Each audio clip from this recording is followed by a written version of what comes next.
சுட்டவன் தீவிரவாதி இஸ்லாம். உயிரை கொடுத்து சுற்றுலாவுக்கு வந்த மக்களை பாதுகாத்தவனும் இஸ்லாம் என்றான். அதை எண்ணி பேசல, அதை எண்ணி பேசல. இந்த போரை எதிர்த்தால் நாம் தீவிரவாதத்தை ஆதரிக்கிறோம் என்கிறார். யார் தீவிரவாத ஆதரவாளிகள்? வந்தான், தவற விட்டுட்டியே.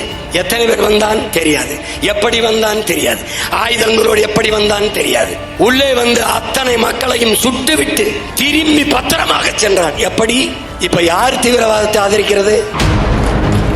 யார் தீவிரவாதிகளின் ஆதரவாளர்கள்? யார்?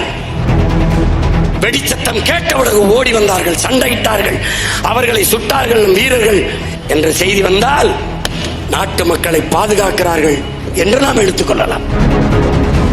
ஒரு பகல்காம் சுற்றுலா தலம், பல ஆயிரம் மக்கள் கூடி கலைகிறார்கள். 30,000த்திற்கும் மேற்பட்ட மக்கள் கூடி கலைகிறார்கள். பாதுகாப்பு இங்கே கேட்டால் அது சுற்றுலா தலமாக மாற்றியதே எங்களுக்கு தெரியாது. இது பதிலா? இது பதிலா? இது பதிலா? 200 கிலோமீட்டர் ஆயுதங்களோடு தீவிரவாதிகள் எப்படி ஊடுருவினான்? எப்படி ஊடுருவினான்?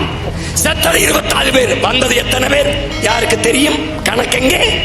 உள்ளே வந்து 20 பேரை பல மணி நேரம் நின்று அவன் படம் எடுப்பதோட வசனம் பேசி காட்சி எடுத்து சுட்டு கொண்டிருக்கிறான். அப்போ எங்கே இருந்தது ராணுவம்?